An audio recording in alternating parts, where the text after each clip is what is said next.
नमस्कार विद्यार्थी मित्रांनो, इयत्ता 10वीच्या गणित भाग 1च्या व्हिडिओमध्ये मी आपणा सर्वांचं स्वागत करते।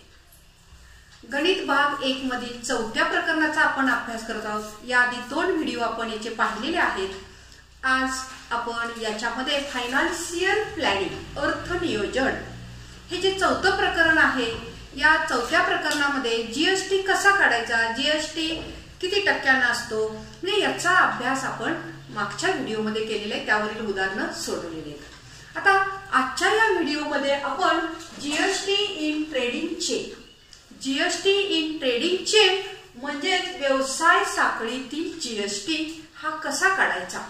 आता व्यवसाय साखळी म्हणजे काय, तर उत्पादकाने तयार केलेला माल हा घाऊक व्यापाऱ्याकडे येतो, घाऊक व्यापारी काय करतो, पुन्हा किरकोळ व्यापाऱ्यांना जातो आणि किरकोळ व्यापाऱ्यामार्फत पुन्हा कंझ्युमर पर्यंत म्हणजे कस्टमर पर्यंत हा ग्राहकापर्यंत माल पोहोचत असतो। आता त्या पायरीवरती वेगवेगळ्या ठिकाणी हा जीएसटी भरला जातो। आता तो कशा प्रकारे जीएसटी ची आकारणी केली जाते हे आपल्याला या पाठामध्ये अभ्यासायचं आहे। आता सुरुवातीला GST in trading chain, first GST is the paid by the manufacturer। सुरुवातीला मॅन्युफॅक्चरर जो आहे, हा मॅन्युफॅक्चरर म्हणजे उत्पादक हा जीएसटी भरत असतो। आता उत्पादकानं वस्तू होलसेलर जो आहे त्याला विकलेली आहे, 200 रुपयाला ती वस्तू विकलेली आहे। होलसेलरनं काय केलं, म्हणजे घाऊक व्यापारी आहे त्यानं काय केलं, 300 रुपयाला ती वस्तू रिटेलरला विकली, म्हणजे किरकोळ व्यापाऱ्याला विकली आणि या किरकोळ व्यापाऱ्यानं पुन्हा तीच वस्तू 400 रुपयाला कंझ्युमरला म्हणजे कस्टमरला ग्राहकाला ती विकलेली आहे। म्हणजे आता ह्या जी किमती आपल्याला माहितीच आहेत, व्यवसायाची साखळी ही आपल्याला माहिती आहे, फक्त टॅक्स जो आहे, जीएसटी जी आहे, त्या जीएसटी ची आकारणी आपल्याला अभ्यासायची आहे। उत्पादकाकडून डायरेक्ट माल आपल्यापर्यंत पोहोचतच नाहीये, मध्ये व्यापारी असतात आणि होलसेलर आहे, रिटेलर आहे आणि मग आपल्याला हा कस्टमर पर्यंत म्हणजे ग्राहकापर्यंत आपल्याला हा माल पोहोचत असतो। आता एक उदाहरण आपण पाहिलेलं आहे, एक घड्याळ आहे आणि त्या घड्याळाचं बघा मॅन्युफॅक्चररनं काय केलं, 200 रुपयाला होलसेलरला विकलेला आहे। हा जो घाऊक व्यापारी आहे होलसेलर, त्यानं 300 रुपयाला रिटेलरला विकलेले आहे, किरकोळ व्यापाऱ्याला विकलं आणि तेच घड्याळ किरकोळ व्यापाऱ्यानं 400 रुपयाला आपल्याला हे विकलेलं आहे।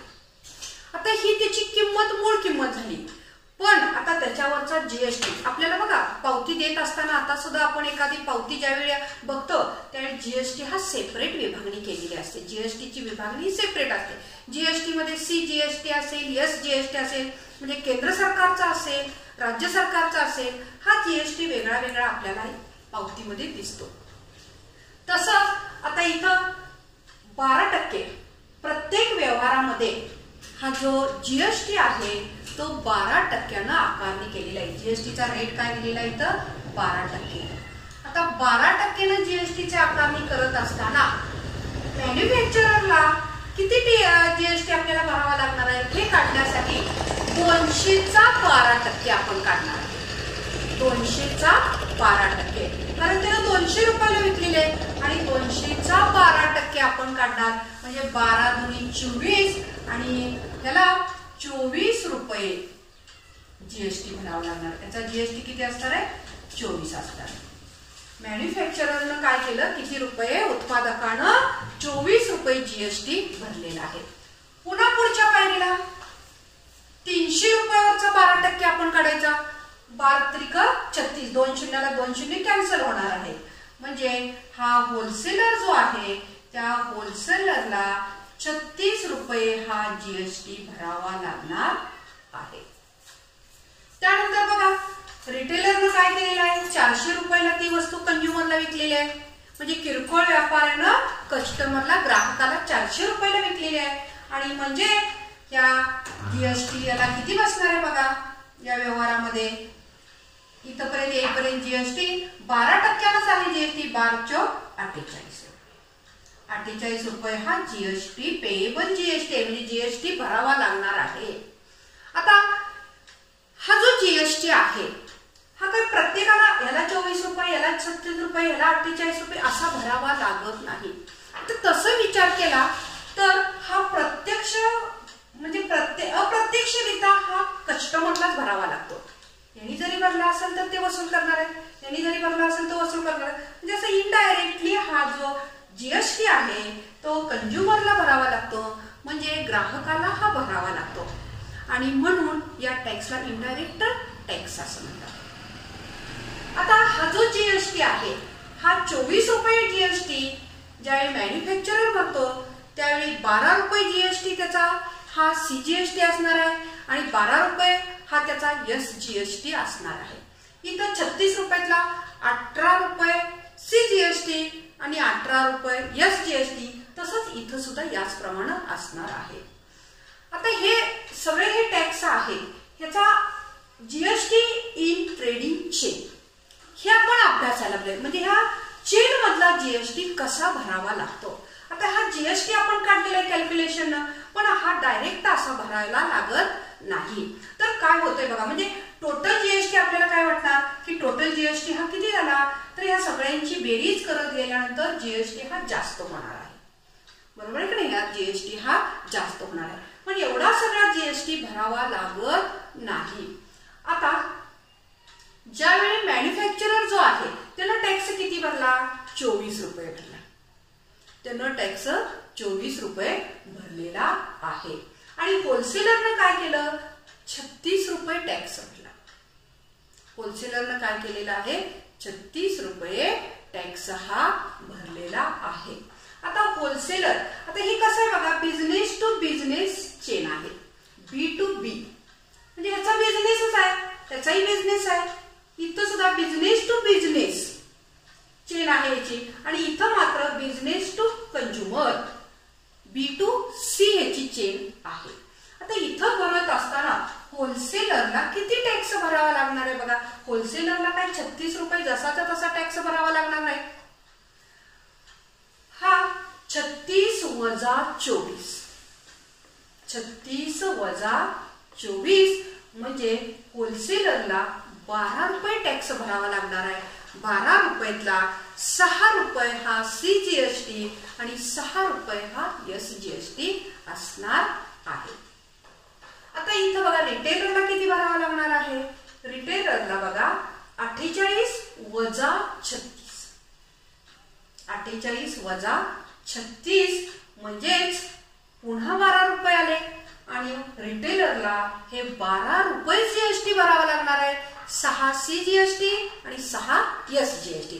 अशा पद्धतीने ह्या टॅक्सचं विभागणी जीएसटीची ही विभागणी होत असते.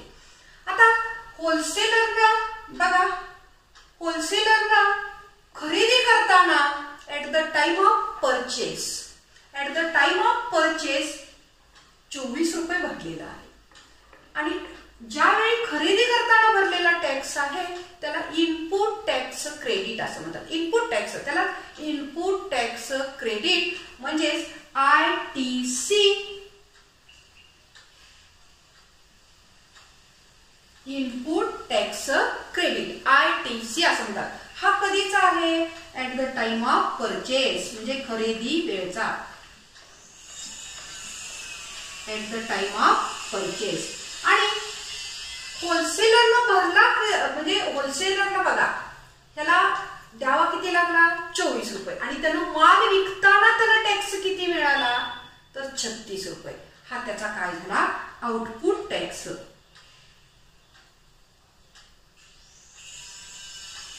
त्याला म्हणतात output tax at the time of sale. The tax levied by at the time of the purchase is called as the input tax. The tax collected at the time of sale is called as the output tax. म्हणजे input tax आणि output tax कळलं पाहिजे. विक्रीच्या वेळी गोळा केलेला जो आहे at the time of sale तो आउटपुट टॅक्स आहे आणि खरेदीच्या वेळी जो भरलेला असतो तो टॅक्स काय आहे इनपुट टॅक्स आहे. आणि प्रत्यक्ष जीएसटी पेएबल, प्रत्यक्ष जीएसटी किती द्यावा लागणार आहे.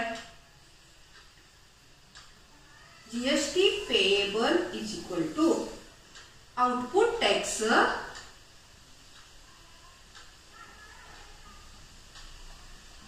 मायनस इनपुट टॅक्स, त्यालाच इनपुट टॅक्सला इनपुट टॅक्स क्रेडिट असं म्हणतात, ITC. आउटपुट टॅक्स आणि इनपुट टॅक्स. आपल्याला बघा, ज्यावेळी पुन्हा एकदा लक्षात घ्या, ज्यावेळी आउटपुट टॅक्स हा विक्रीच्या वेळी जमा केला जातो, tax collected at the time of the sale is called as the output tax.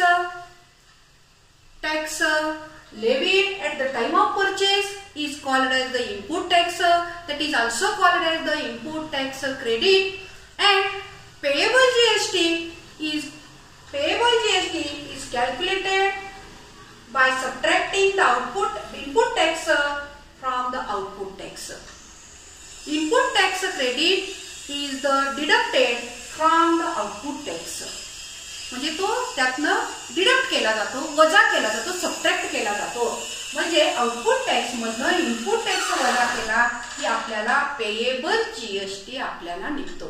मग आता इथं बघा, होलसेलरला पेएबल जीएसटी किती असणार आहे, त्याचा हा आउटपुट टॅक्स आहे. विक्रीच्या वेळी त्याला 36 रुपये मिळाला at the time of sale, हा आउटपुट टॅक्स. आणि त्यानं किती भरला मॅन्युफॅक्चर वाल्याला, तर 24 रुपये भरलेला आहे. आणि म्हणून होलसेलरला किती रुपये टॅक्स द्यावा लागला, output tax minus input tax. Output tax वजा इनपुट टॅक्स म्हणजे 12 रुपये त्याला भरावा लागलेला आहे. आता या 12 रुपयातलं 6 CGST आणि SGST असणार आहे. आता रिटेलर वाल्याला टॅक्स किती भरावा लागला, रिटेलर वाल्यानं काय केलं, हा 48 रुपये कस्टमर कडून घेतलेला आहे, ग्राहकाकडून घेतलेला आहे, आणि त्यानं स्वतः किती दिलेला आहे, तर 36 रुपये दिलेला आहे. म्हणजे ऍक्च्युअली त्याला किती जीएसटी त्याचा पेएबल किती झाला, तर output tax minus input tax. Input टॅक्सलाच इनपुट टॅक्स क्रेडिट असा शब्द वापरला जातो, ITC. आणि म्हणून 48 वजा 36 म्हणजे किती झाला, 12 रुपये झाला.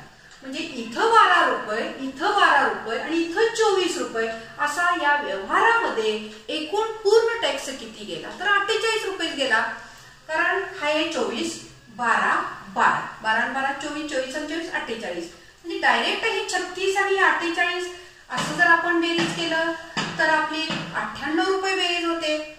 तर हे असं न भरता आपल्याला फक्त किती टॅक्स भरावा लागणार आहे, तर 48 रुपये टॅक्स भरावा लागणार आहे. अशा पद्धतीनं GST payable is equal to output tax minus input tax. त्याच्यामध्ये महत्वाचं एवढंच लक्षात ठेवायचं, आउटपुट टॅक्स म्हणजे at the tax collected at the time of sale, विक्रीच्या वेळी गोळा केलेला टॅक्स. आणि इनपुट टॅक्स क्रेडिट म्हणजेच इनपुट टॅक्स म्हणजेच काय, तर खरेदी वेळी भरलेला टॅक्स. Tax levied at the time of purchase, खरेदीच्या वेळी भरलेला टॅक्स. आता हे एवढं सूत्र लक्षात ठेवायचं आहे. आणि आपण त्याच्यावर आधारित practice set 4.2 the example, first example is the Chetna store paid the total GST of ₹1,05,000 at the time of purchase. Chetna स्टोअरनं काय केलेलं आहे, खरेदीच्या वेळी 1,05,000 रुपये टॅक्स जीएसटी भरलेला आहे. आता खरेदीच्या वेळचा टॅक्स म्हणजे काय, तर इनपुट टॅक्स.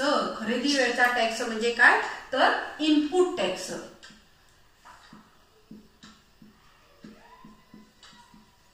इनपुट टॅक्स त्यालाच काय म्हणायचं, ITC, input tax credit, ITC म्हणायचं. इनपुट टॅक्सला काय म्हणायचं, ITC. किती आहे ITC, तर 1,05,000 रुपये. 1,05,000 रुपये आहे. इनपुट टॅक्स आहे हा काय आहे, इनपुट टॅक्स ITC. आता पुढे काय दिले, म्हणजे चेतना स्टोअर्सनी खरेदीच्या वेळी 1,05,000 रुपये टॅक्स भरलेला आहे, तो इनपुट झाला. आता and collected GST 1,22,500 at the time of sale. विक्रीच्या वेळी 1,22,500 रुपये त्यांनी गोळा केलेला आहे विक्री करत असताना त्या मालाची. आणि म्हणून विक्रीच्या वेळी गोळा केलेला the tax collected at the time of sale is called as the output tax. विक्रीच्या वेळी गोळा केलेला टॅक्स म्हणजे आउटपुट टॅक्स तो किती आहे तर 1,22,500 रुपये. 1,22,500 रुपये आहे आणि हा 1,05,000 रुपये आहे. आता जीएसटी पेएबल म्हणजे भरावा लागणारा जीएसटी. आपल्याला जीएसटी जो किती भरावा लागणार आहे तर पेएबल जीएसटी बरोबर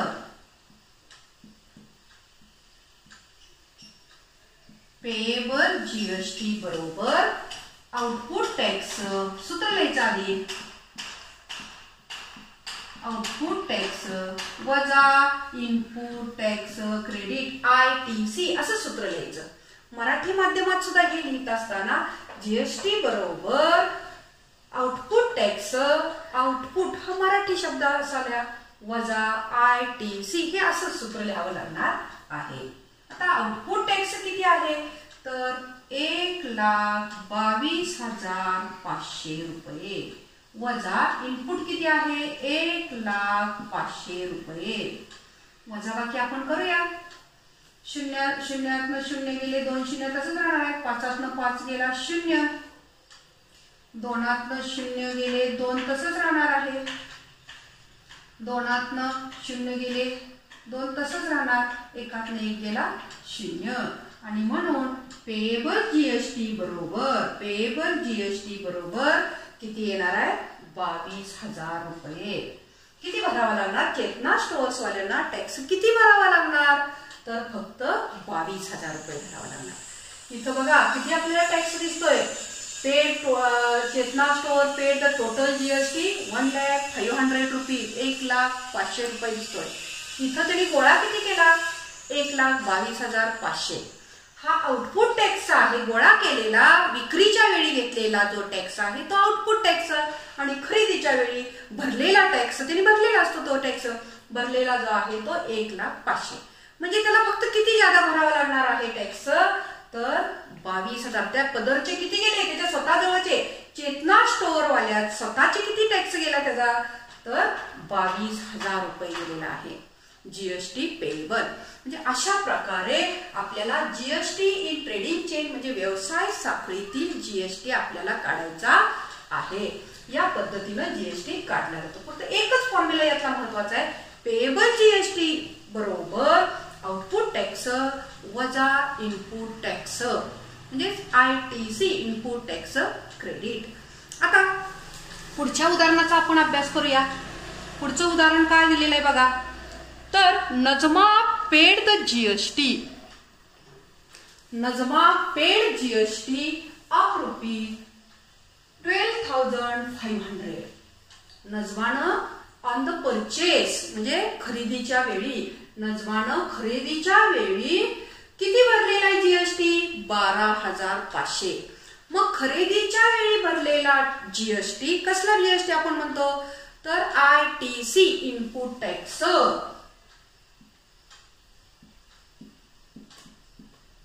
इनपुट टॅक्स म्हणजेच काय आहे ITC किती आहे 12,500 रुपये 12,500 रुपये.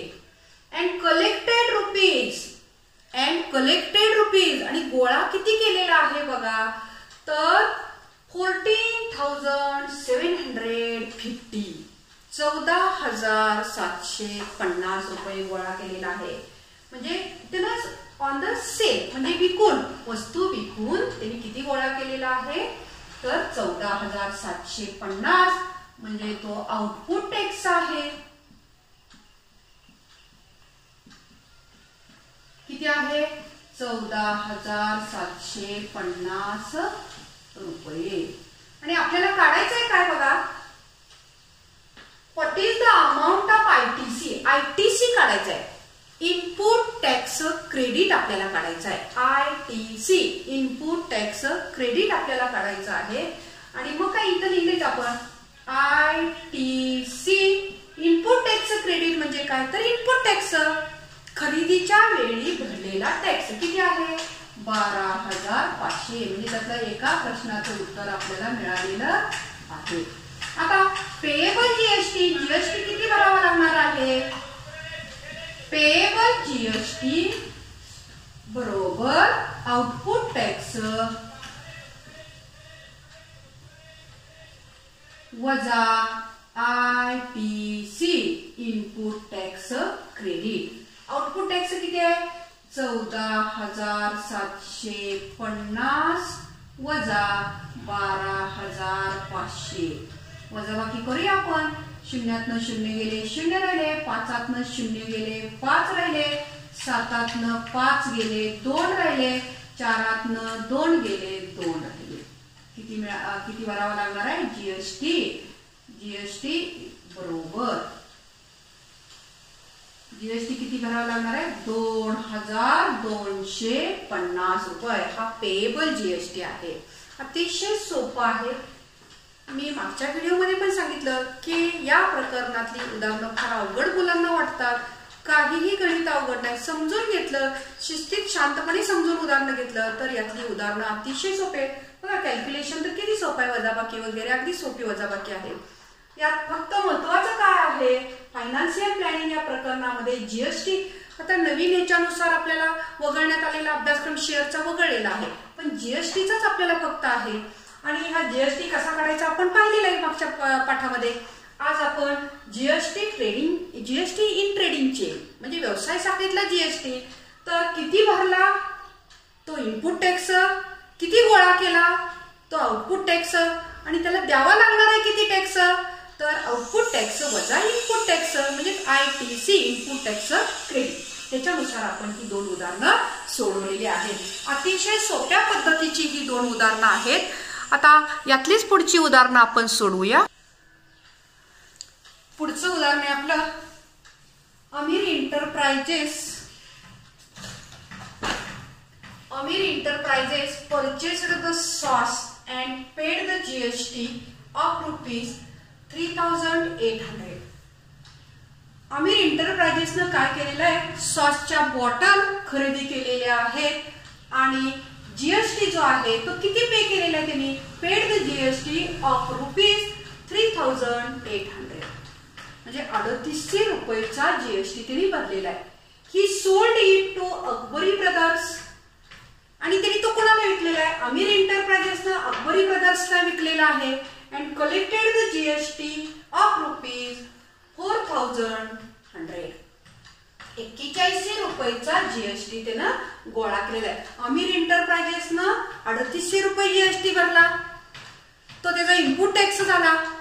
आणि अकबरी ब्रदरकडनं त्यानं किती गोळा केला, तर 4100 रुपये टॅक्स गोळा केलेला आहे. तो त्याचा आउटपुट टॅक्स झालेला आहे. तो त्याचा कसा झाला, आउटपुट टॅक्स झालेला आहे. आणि Mayank food purchased the sauce from Akbari brothers. Mayank फूडनं काय केलेलं आहे, तर त्या सॉसच्या बॉटल्स त्या अकबरी ब्रदरकडनं घेतलेल्या आहेत. And paid the GST of ₹4,500. And find the payable GST at every stage and find CGST and SGST. इथं बघा 2 व्यवहार झालेले. सुरुवातीला अमीर इंटरप्राइजेस आहे.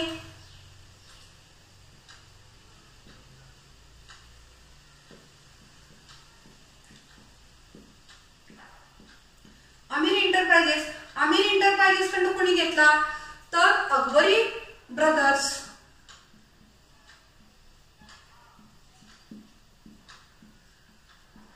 अकबरी ब्रदर्स कडून कोणी घेतला, मयंक फूड.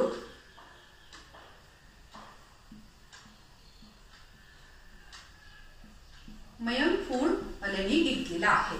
आता अमीर इंटरप्राइजेसनं जीएसटी किती भरलेला आहे, तर 3800 रुपये. आमिर एंटरप्राइजेसने किती भरला 3800 रुपये. He sold to Akbari brothers and collected the GST of ₹4100. त्यानं आमिर एंटरप्राइजेसनं काय केलेलं आहे तर अकबरी ब्रदरला विकलेला आहे आणि त्यांच्याकडून त्याने किती गोळा केला तर 4100 रुपये. म्हणजे अकबरी ब्रदर्सनं 4100 रुपये जीएसटी भरलेला आहे. आता अकबरी ब्रदरनी काय केलेलं आहे ते सॉसच्या बॉटल्स ज्या आहेत त्या मयंक फूडवाल्यांना विकलेल्या आहेत आणि मयंक फूडवाल्यांच्याकडून त्यांनी 4500 रुपये जीएसटी गोळा केलेला आहे.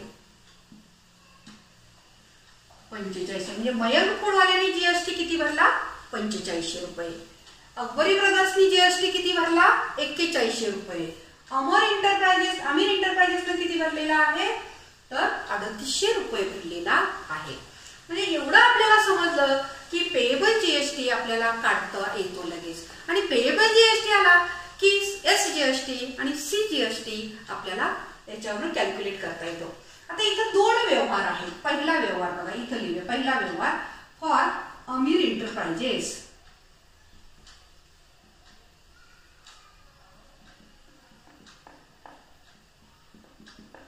फॉर आमिर एंटरप्राइजेस वाल्यांच्याकडे. आता फॉर आमिर एंटरप्राइजेस वाल्यांसाठी आपण हा व्यवहार करूया. त्याच्यात त्यांनी काय केलेलं आहे तर 3800 रुपये टॅक्स जीएसटी भरून सॉसच्या बॉटल खरेदी केलेल्या आहेत आणि त्या अकबरी ब्रदरवाल्यांना विकलेल्या आहेत.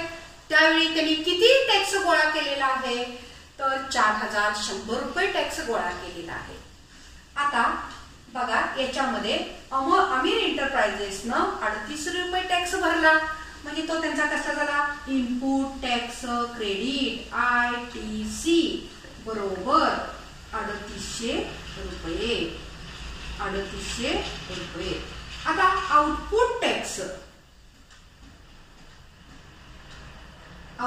टॅक्स म्हणजे tax collected at the time of sale. Tax collected at the time of sale विक्रीच्या वेळी किती गोळा केला तो आउटपुट टॅक्स म्हणजेच 4100 रुपये. आता आपल्याला पेएबल जीएसटी काढायचा आहे. आपल्याला काय काढायचं आहे पेएबल जीएसटी.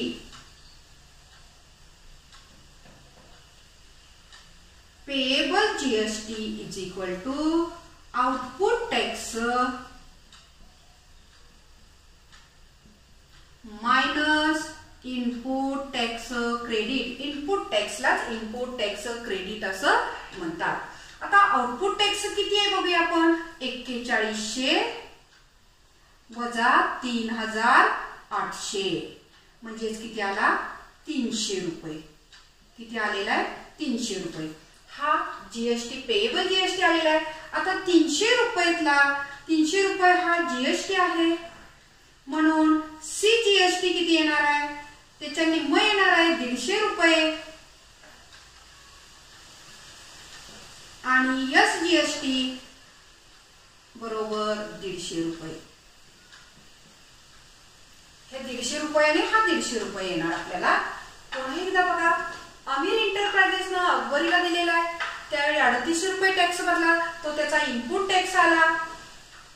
अकबरीला विकताना त्यानं किती गोळा केला 4100 रुपये. आउटपुट टॅक्स आला 4100. मग पेएबल जीएसटी बरोबर आउटपुट टॅक्स वजा इनपुट टॅक्स 4100 वजा 3800 300 रुपये जीएसटी आला पेएबल जीएसटी. आता पेएबल जीएसटी 300 आहे तर त्यातला सीजीएसटी 150 रुपये आणि एसजीएसटी हा 150 रुपये आलेला आहे. पुढं दुसरा व्यवहार बघा. आता इथं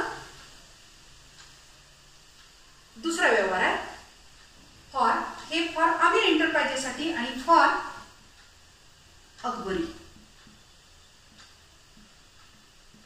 Akbari brothers. For Akbari brothers साठी त्यांनी अकबरी ब्रदर्सनं 4100 रुपये टॅक्स म्हणजे खरेदी करताना किती भरलाय 4100 रुपये.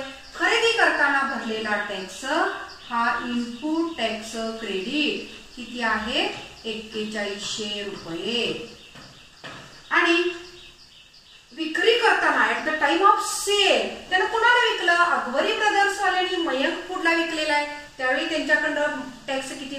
लाख 45 रुपये केलेला आहे.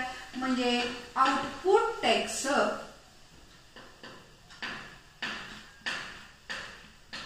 बरोबर किती आहे 4500 रुपये. आणि मग आपण जीएसटी पेएबल किंवा पेएबल जीएसटी बरोबर आउटपुट टॅक्स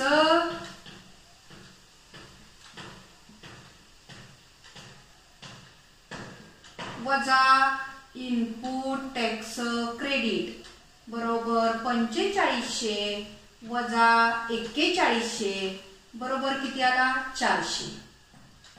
हा जीएसटी 400 रुपये झाला आणि म्हणून सीजीएसटी हा 400च्या निम्म 200 आणि एसजीएसटी हा सुद्धा किती झालेला आहे 200 रुपये. सेपरेट लिहायचंय. चार्ट टाकून तुम्ही उत्तर त्याचं लिहिलं तरी चालेल.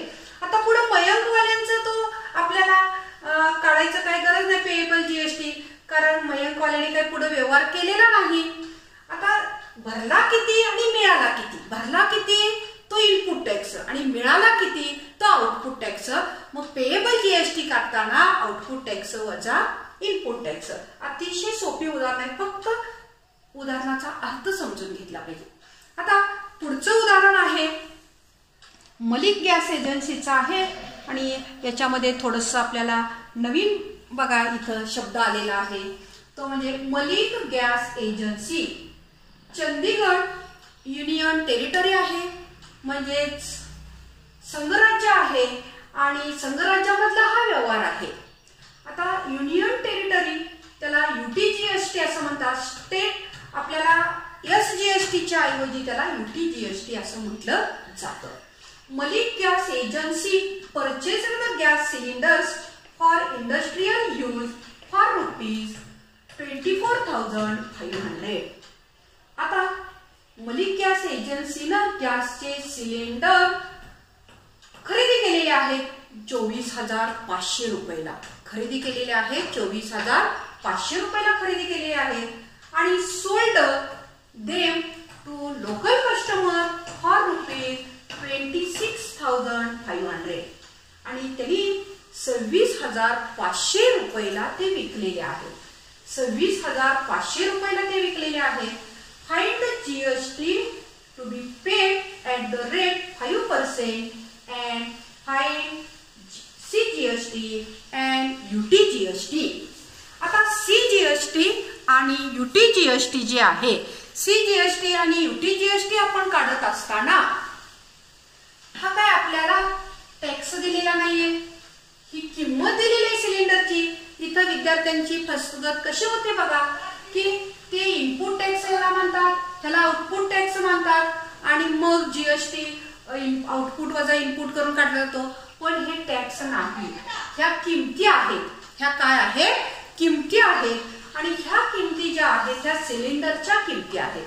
ह्या सिलेंडरच्या किमती आहेत.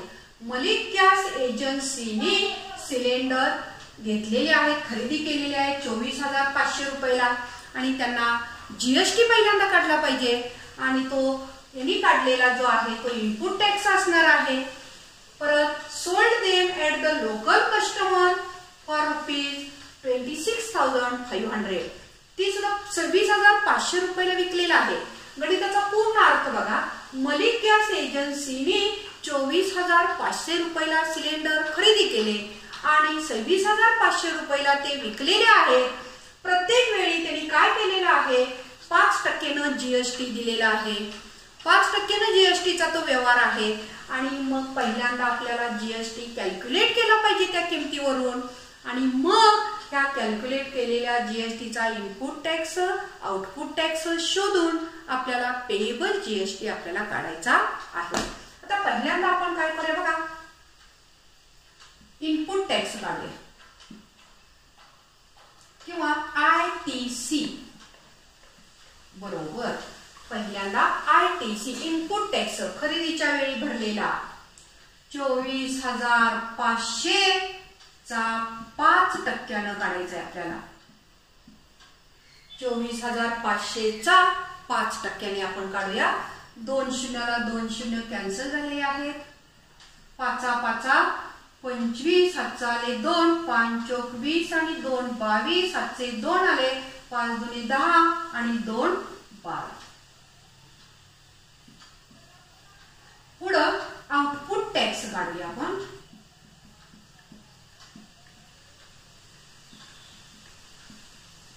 बरोबर आउटपुट टॅक्स हा 26,500 गुणिले 5%, 5/100, 2 शून्याला 2 शून्य कॅन्सल झाले. गुणाकार करूया आपण. 5 5 25, 7 आले 2, 5 7 30 आणि 2 32, 7 आले 3, 5 दोन्ही 10 आणि 3 13. आता पेएबल जीएसटी आपण काढूया. पेएबल जीएसटी काढत असताना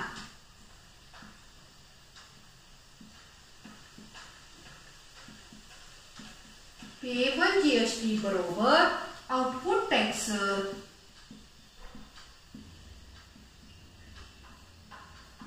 वजा input tax credit. Input tax payable GST काढत असताना आपण किमतीवर आउटपुट टॅक्स आपला किती आलाय 1325 वजा इनपुट टॅक्स 1225 आलेला आहे.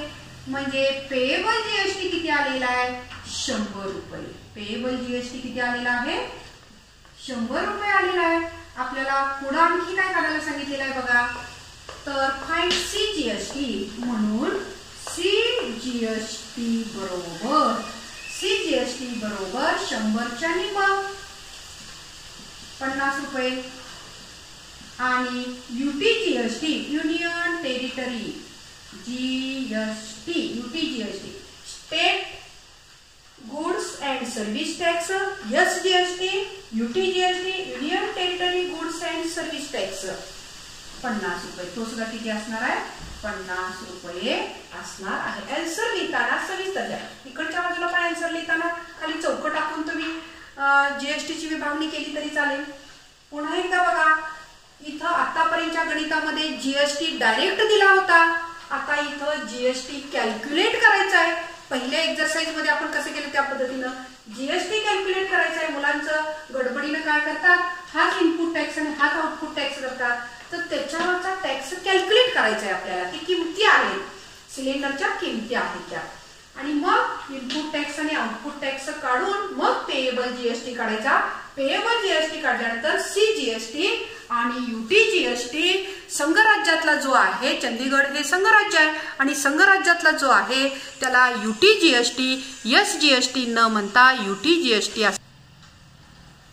पुढचं उदाहरण आहे prepare B2B tax invoice. Write the name of supplier, address, date, invoice number, GST number, etc.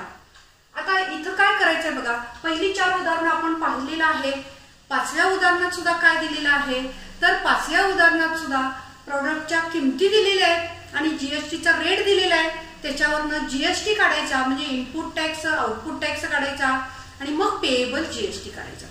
आता याच्या इथे जरा वेगळं उदाहरण आहे. Prepare business to consumer tax invoice.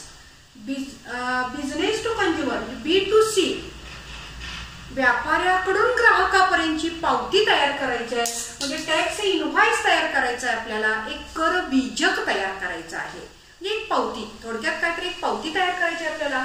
त्या पावतीमध्ये काय काय लिहायचं बघा. नेम ऑफ सप्लायर सप्लायरचं नाव लिहायचं, ऍड्रेस लिहायचा, डेट लिहायची, इनव्हॉइस नंबर जीएसटीएन नंबर सगळं आपल्याला लिहायचं आहे.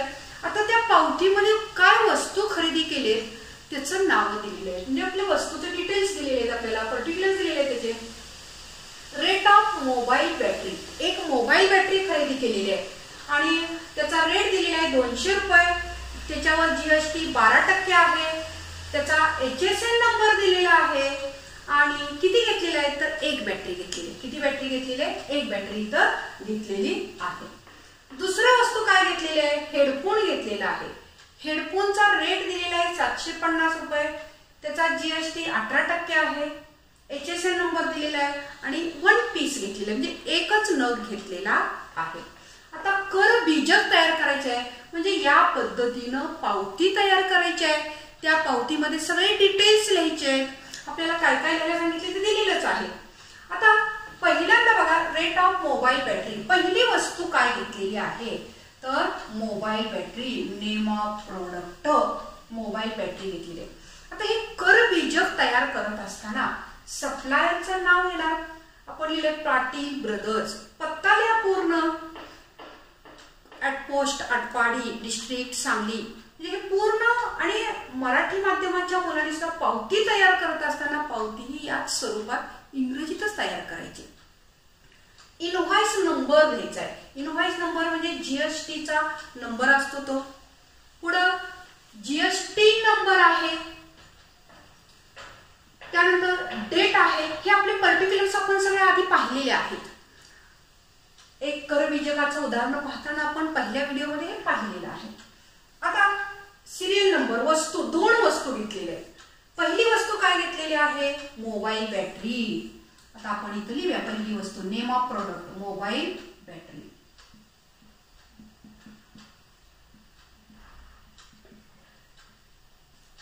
आता त्याचा HSL कोड काय दिलेला आहे तर 8507 दिलेला आहे.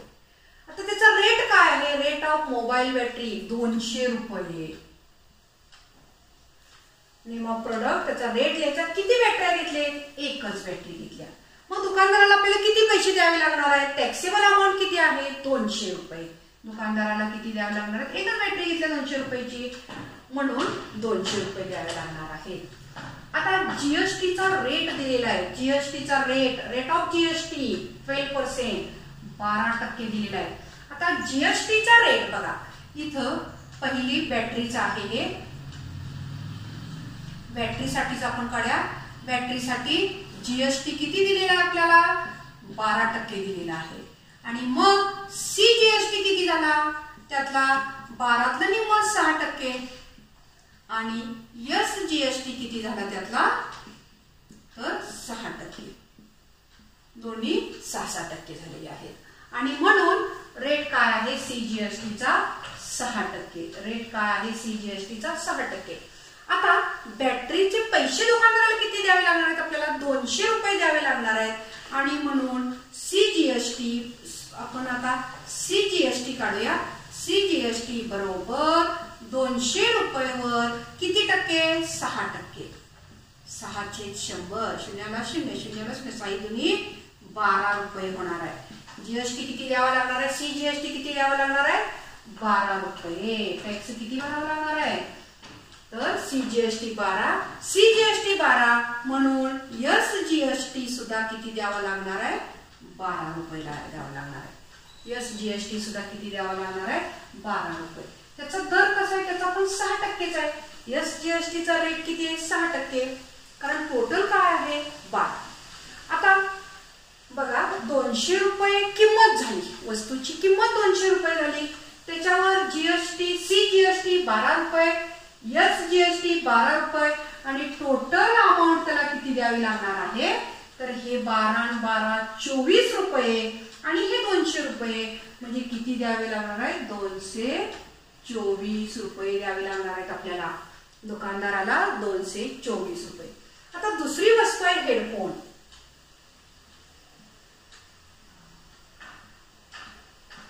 दुसरी वस्तू कुठली घेतलेली आहे हेडफोन घेतलेले आहे. त्याचा HSN कोड आहे 8518. HSN कोड हा ठराविक प्रत्येक वस्तूला दिला जातो. इथं आपल्याला ही माहिती दिलेली आहे. ह्या माहितीवरून हा चार्ट तयार करायचा आहे. ही पावती तयार करायची आहे आपल्याला. आता हेडफोनचा दर काय आहे तर 750 रुपये आहे. किती हेडफोन घेतले एक हेडफोन घेतलाय.